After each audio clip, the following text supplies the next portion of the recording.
15 years in the NFL, six-time Pro Bowler and a Hall of Famer. Jason Taylor is joining us. Brother of Joy Taylor is joining us. She tells me all these great stories all the time.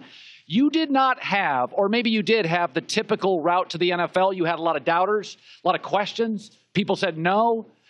When you look back at your NFL experience, does it feel common or uncommon?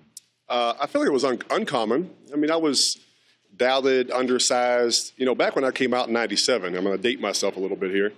You know, I was 6'5", 6'6", 240 pounds. And in the NFL, you were a tweener. It was kind of a bad word. That's right. It was a derogatory term. And people didn't know where you fit or whatnot. Nowadays, they call them hybrids. They pay them $20 million a year. Everybody wants them. You can't find them. But I was a little bit too. So on my mother's birthday today, she had me a little bit too early, but it worked out. It's so absolutely true. It's crazy. You're what everybody is looking for now. And if you can't play defense, they make you a tight end. You're right. And they don't have to block anymore either. You just split out, run the seam. It's easy. Let's talk about Jimmy Johnson's influence on your life. He was just inducted into the Hall of Fame.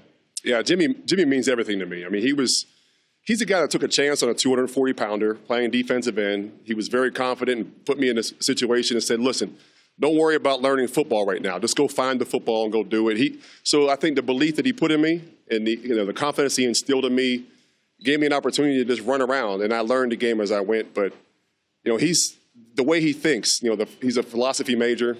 And the way he thinks so outside of the box, so different than what other people in the league at that particular time. And I think even nowadays, so differently than they really think. And it instills that confidence. It instills that bravado in you that you can do it. Because if he believes in me, I know I can do it. Did you feel a responsibility to be good for Jimmy? Because he took a chance on you. Yeah, you feel responsibility, but you also feel that pressure and that heat on the back of your neck, much like this Miami Heat right now. Right.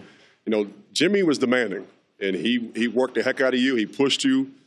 He wanted to make practice so difficult that the games felt easy. And I never understood that when he first was saying it. And then after going through one training camp with him, I realized he's exactly right. Like, we're going to work so hard that we can't wait to get to Sunday. And that's what I need. Listen, if I was a first-round pick in '97 in Miami, I might have been a mess up.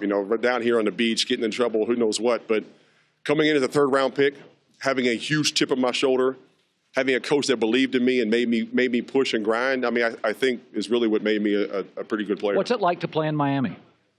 Really good. Really good. I mean, depending on the time of year, it's really hot, but it's really good. I mean, this is a great city. I mean, they love the Dolphins down here as much as they're behind the Heat, and obviously has some great years with LeBron and D. Wade and those guys and Chris Bosh here at the Heat.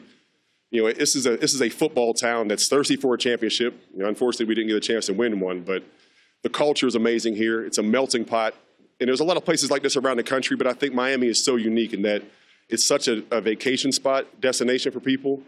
And the Hispanic culture, black, white, Jewish, I mean, they're all in really a small footprint, as far as square footage, square miles. And I love it. I mean, it's an amazing city. It tests you as a player, though. It tested your discipline. It does. The only good thing is that we used to practice in Davie, Florida. So it's about 30 minutes away from here.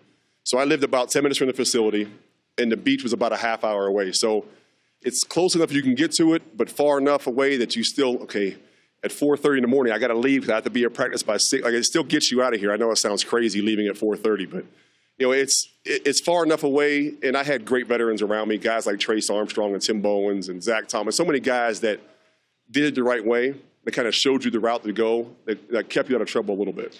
You played on very good defensive fronts, which you were often the star or the star. You got to an AFC championship with the Jets, not a Super Bowl. San Francisco's got a very athletic defensive front. They've drafted, they're all under 25, and they've drafted it.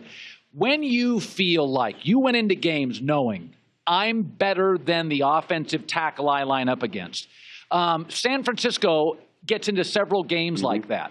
Did you know it going into the game on tape, or did you sense it after 12, 15 snaps?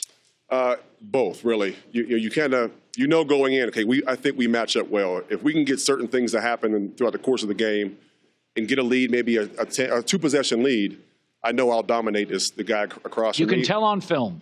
Yeah, when you match up well, what you like to do against what they like to do. You figure out snap counts, you figure out tendencies. Some quarterbacks like to take the play clock very, very low, so now I can get a jump off the ball when there's 1 or 2 seconds left on the play clock. So you look at all those things. Now, when you come out in the first quarter, and I tell everybody that plays nowadays, even the kids I coach now, everybody's fresh in the first quarter. I mean, they just had the national anthem. There's a flyover. The cheerleaders are doing backflips. Everybody's happy. Everybody's fresh. So you get those guys that want to do a little extra and play a little dirty and push and shove you after the play. And I used to just turn around and laugh.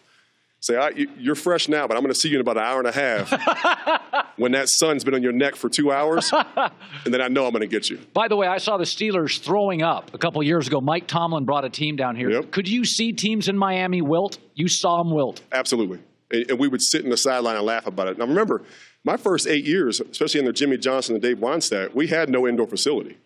So Wednesday, Thursday, Friday, Saturday, all those practices and walkthroughs were outside.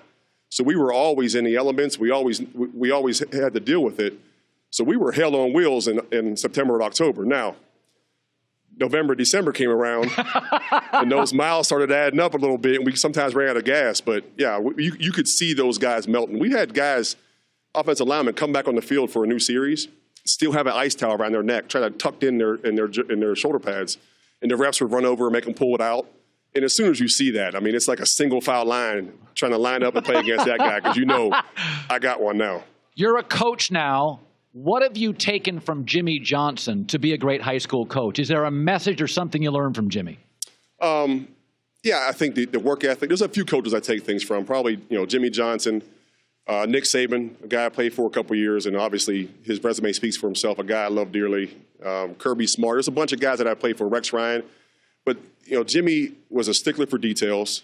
We were always going to work. You're going to outwork everybody when you're on the grass. Listen, let's have a great time. We're going to have fun out here. This game is about having fun. But when you're on the grass, we need to be the hardest workers in the room. And then I always tell my D linemen now, and I was always that way as a player, I want to get kicked out of practice every day.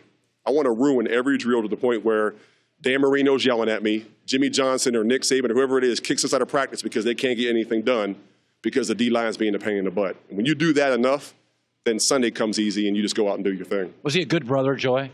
He's a great brother. He's very hard on me, as he should have been. You wouldn't let her have a tequila shot with Michael Jordan. Why? She was underage. No, it wasn't. It was their friend's 21st birthday. That is. No, you know what? I love it. As a brother, I love that. I was looking out. You know why? Because I wanted 2 shots, and if she took one, then I could only have one. That's the truth behind it. Jason, rightfully so. I mean, I went to school in Miami here, was trying to keep an eye on me at all times, which I needed. I probably needed a couple eyes on me. But, he's always hard on me, but I needed it. She's a real pro. Brother. She's very disciplined. Were you disciplined?